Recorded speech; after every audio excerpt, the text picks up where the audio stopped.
Hey guys, wanted to come on today and talk just a little bit about fears and phobia and a little bit about self esteem, probably a lot about self esteem, and tell a really embarrassing story. I feel like maybe that would, sometimes when you confess your weaknesses, then other people can know, like, I'm not the only one who, feels that way sometimes.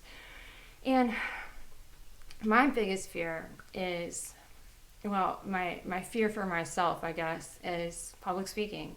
I am not good at it, and that's one of the reasons I do this. I do it because I knew I wasn't good at it, and I wanted to, improve that. And also, I wanted to, kind of keep a record for myself and my kids. I like to hear my parents, funny stories and stuff. So I thought, you know, this is a good way to keep them and record them. But also, and I don't really care if one person sees this and they can identify with something and it would help them. That's enough for me. I don't need, I don't do it to have, hundreds of people watching me. I just do it to me, it's not about as many people that would see it. It's just about the one person who can get something from it. So that's my reason for doing it. It's just to challenge myself and to make myself grow further and to do something that's beneficial, for myself and for hopefully someone else. Okay, so here is my really embarrassing story. I had a best friend, and she was a pageant queen, and we came from a small town where we everybody did pageants. So I was definitely kind of odd man out. Like, you could be a girl that did sports, or you could be a girl that did pageants, and I was more into sports. But my best friend was so into it. She was like, "You should try this. You'll have fun. You will, you'll really enjoy it." And it's something that she did so much that, we thought it'd be fun to do together. And so I was like, yeah, okay. I had no real interest. It wasn't something I cared about at all. My mom was a pageant queen in her hometown, which is also a small town. And, I thought it was just kind of like a sport. I thought you just go and play and win a prize if you do, unless they beat you. Not the way it works, not at all. You have to train, you have to show up to do the run through and everything. None of which I did. I didn't do any of that because it wasn't meant for me. It wasn't something that was important to me, and I was trying to fit into a box that I didn't belong in. So naturally, I sucked at this bad. And pageants, and I just want to say, um, I don't feel great about pageants. I'm not judging anybody. It's not something I would do for my kids unless they really, really expressed to me that that's what they wanted to do. But I know that also pageants are used for education, scholarships. So, whatever way you have to succeed in life, get your education, get by, go for it. So, no hate on the pageants or anything. I just, girls competing, to me, everyone's beautiful. So to say to one girl, you're better than these girls, I don't like it. But, like I said, it's, if it's your thing and you are getting beneficial results from it, more power to you. But I wasn't. I was doing terrible. And I went out and I just thought, I'll just do this. And when it was time to do it, I went out on stage and there were so many people there. I wasn't expecting there to be that many people. And it was horrible. And I had to answer questions too, which was probably the worst part. They give you notes afterwards with your scores, and the same thing was on every comment was, you know, you need to slow down. Why are you fidgeting so much? You know, make eye contact, you know, just, I realized when I got up there that I was so nervous. And when my question was asked, I don't even know what I said, but I'm sure it was so uncomfortable for me and every other person watching. It's like, you know, embarrassment for that person. I'm sure it was awful. But so that's where I kind of got my fear of public speaking. That didn't probably bother me that much, but there were other things that went into it. My mom, you know, as I said, she was a pageant.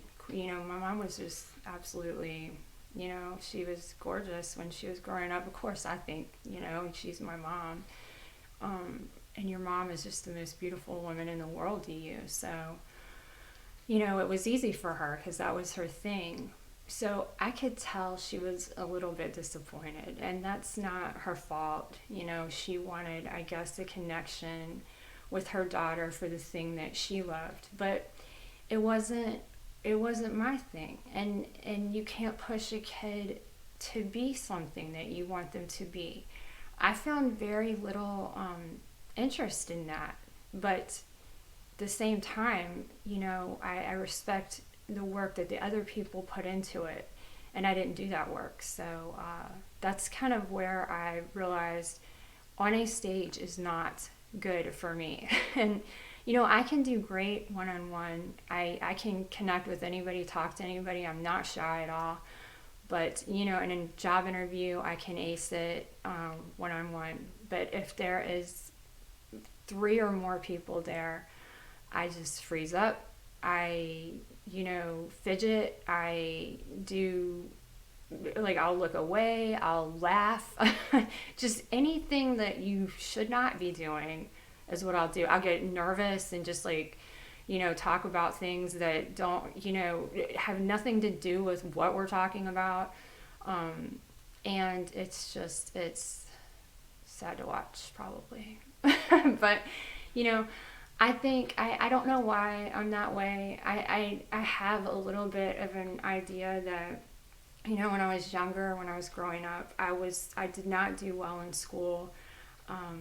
In some subjects I did good, but in math I was really, really challenged in math, very, very much. I still, like, you know, my kids can out-math me. So back then, you know, you were kind of just looked at as being stupid, you know, and they would tell you that. They would tell you that. And that sticks with you. That you can't say things to a child like that. It plants a seed and it stays. So I started thinking about, you know, and I wasn't going to be like a public speaker or anything, so I didn't really care. But I was like, this is something I want to get past, because in life, this is going to continue to hold me back. So why do I feel this way? And I think I have felt that my contribution was not valuable, and that I wasn't smart enough, or anything I had to say was not relevant or important. And let me tell you, that's not true. That isn't true for you if you're feeling that way, and you have something to say that's beneficial to someone else. Now, if you're going to just, like, be, you know, going off on people, then no, you probably shouldn't be speaking in public or anywhere else. But, you know, I think that is a weapon of fear to stop people from, you know, doing things that they need to do. Nobody likes to, yeah, I've read that it's one of the most common fears is speaking in public. And I can understand that. You know, I sweat. Like, if I've had to speak at church and I have started sweating, which is already, you're off to a bad start. I have broken out into tears. That's embarrassing. It was crippling. I was doing things at the church where I had to read things, and reading I could do okay with because it wasn't me saying it. But if it was anything that I had to go on my own opinion of, I doubted myself and I questioned myself and it crippled me. So I had to really look at the root of that. And, it comes down to your self worth and believing, that where does your importance lie? So when, I grew up a little bit, I started realizing that my importance lied in stuff that didn't matter at all. I would get by on, men would give me jobs and things like that, and it did not matter if I had one brain cell in my head. And that's not the way to be. That's not, you are outwardly getting by with an inward insecurity. And it needs to be fixed. For me it took a while. And it wasn't that I wasn't good enough to do it, I just wasn't good at certain things. So I said all that to say that it's just something you work on. You are going forward more and more all the time. I don't have any real need to be this great public speaker, but I did have a need to find out why I felt like I hadn't had anything to say that was important, or why I was being so judged by people. And some of that was just in my head from things that happened in school. So there's always this side of it, and there's always that side. Years later, well, I think that was 2 years later, but it doesn't matter. I got the lead in a play, and the only reason I got the lead was because our school was really small and I fit the part, because they needed a girl my age. And I got my script and I took it home and I studied it and I studied it and I studied it, and I was really I was really intentional about knowing these parts and doing my best, because I knew that other people are depending on me, and I knew I'd be embarrassed again if I didn't do it. So I wanted to do a good job. So the night, and I had the bulk by far of the lines in the play. I had way more lines than anyone else. It was a play about a mother and a son, and I was the mother. So I had quite a bit of lines because the son was just a small child. So and I studied and studied really hard, and I remember on the night that it opened, I pulled back the curtain and looked, and that was a huge mistake. And I started panicking, and I was like, I can't do this. How do I get out of this? Where can I run? But it hit me, I have to do it. If not, we can't do the play. I'll be in trouble, and there's no choice but to do it. And either I can go out there and screw this up for everybody, or I can do the best I can, and it's gonna have to be mind over matter right now, and I'm just gonna have to check out and do the best I can.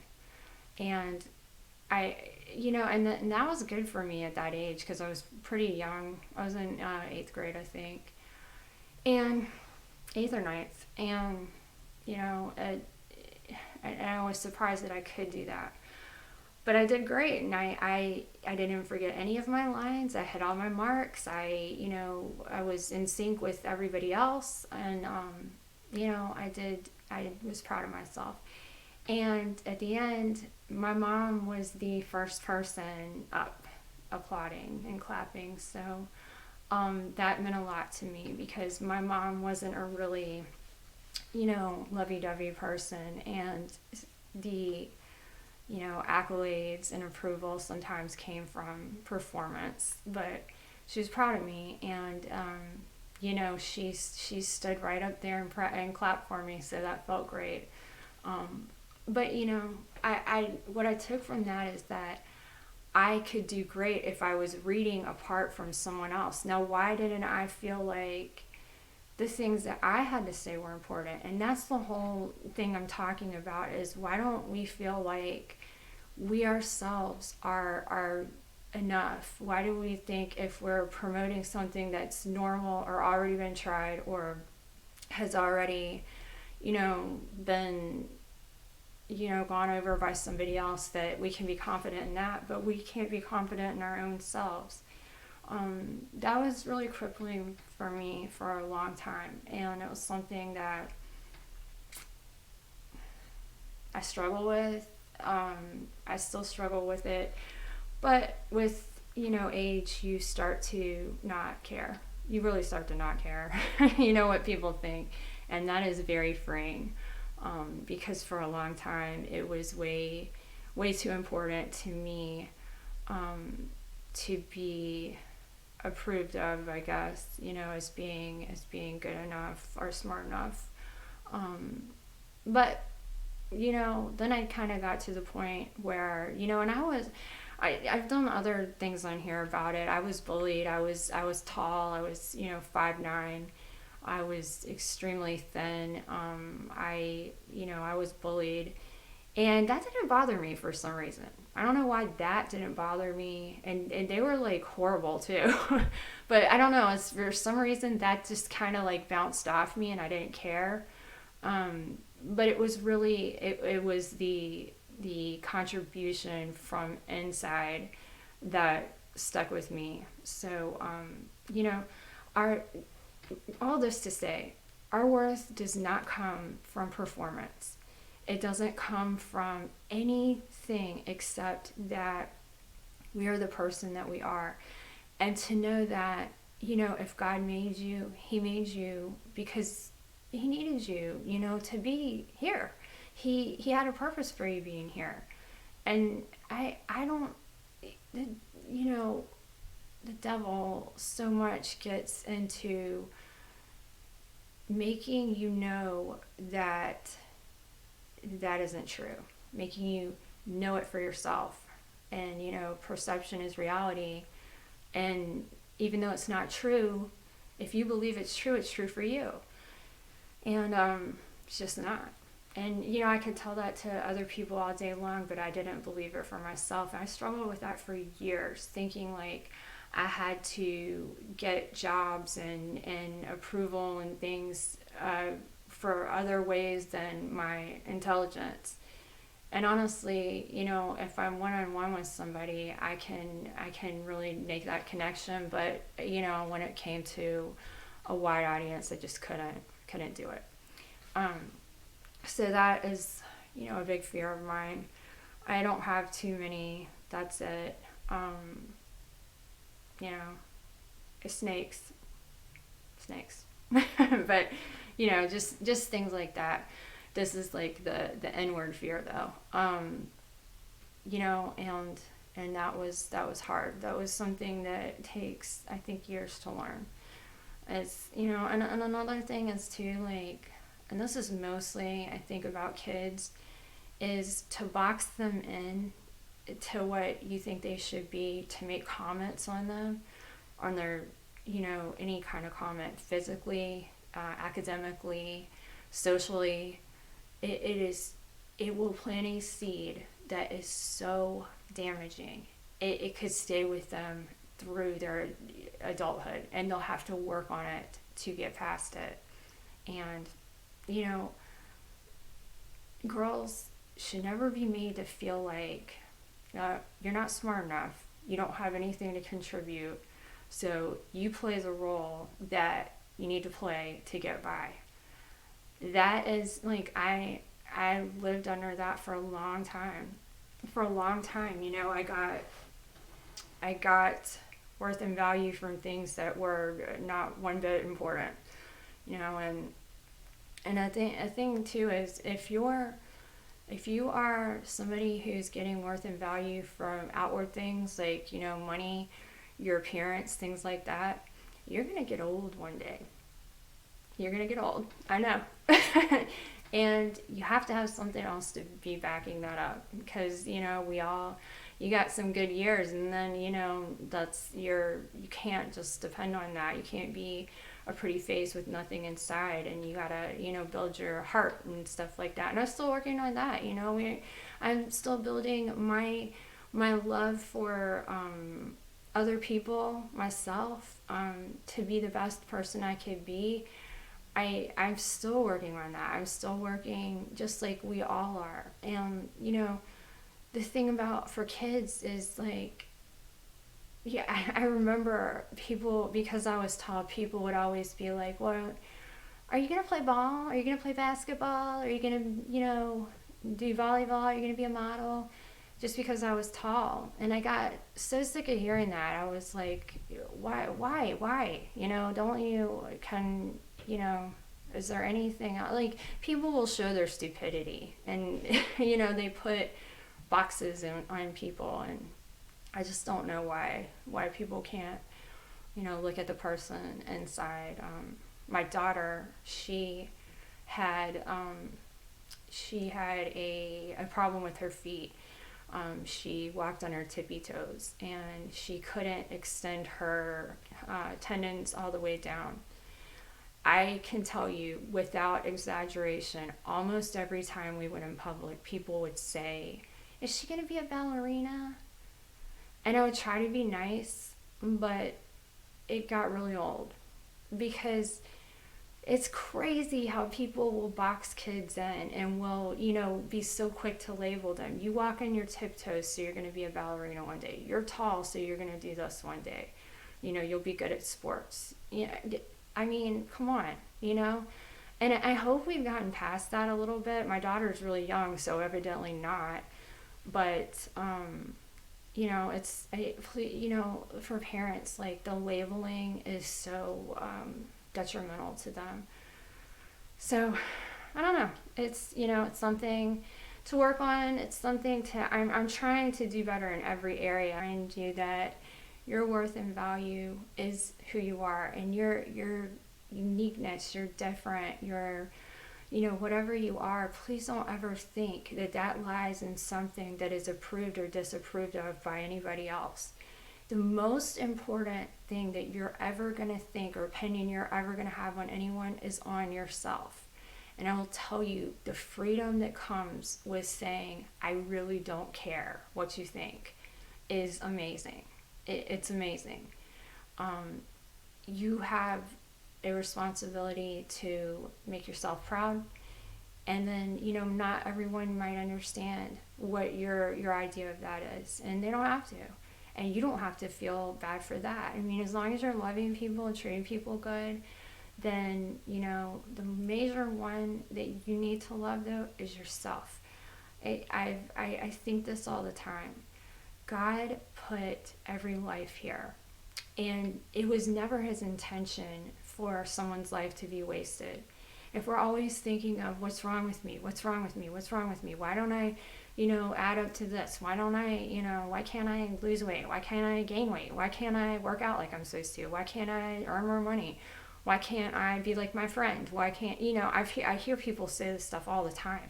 I hear it all the time, the comparisons. And I've just gotten to the point where, like, I'm just trying to be me and be happy and love my family and do whatever God put me here to do, because that's what makes me happy.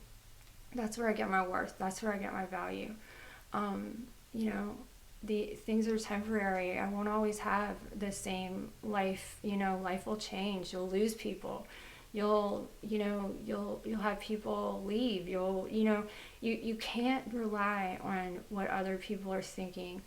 You have to have the best relationship with yourself, and just know that there is nothing wrong with you that you can't fix. With God's help, if there are areas that you struggle with, but as long as you're trying your absolute best, you're caring about other people, you're taking care of your loved ones, you know what, just feel happy, feel good about that. And the little funny things that come with, that's just your quirks. That's your I think it's funny to see people's little idiosyncrasies that make them different. And I don't want to be around someone who's perfect, so I can appreciate the person who's humble and knows that they're not. And but never too humble that you don't know that you are so valuable, and you have a purpose here, and you're definitely, you don't hold yourself back and cage yourself in by what you think you can't do, because really I think a lot of it is just in our heads, you know. I Because really no one, it doesn't matter that much if you mess up when you're speaking. It matters only to you, you know. It doesn't really matter to anyone else. They're going to forget about that. So yeah, I just wanted to share that. I have so much respect for myself now that I didn't have before, because it was just an empty things that just don't really mean anything. Like, sports, looks, performance, any of that. Job, money. That says nothing about who you really are inside. And as long as I am working on making that beautiful, then I think that is what gives me self-esteem and what helps me. Anyway, I just wanted to remind myself and everyone that, the humanness of all of us, and that I think we all feel this way. And remember that you're great. Remember that you're wonderful. Remember that God made you. And man, don't ever put God's creation down. Whatever you are, that's what He made, and that's perfect. And you're His creation.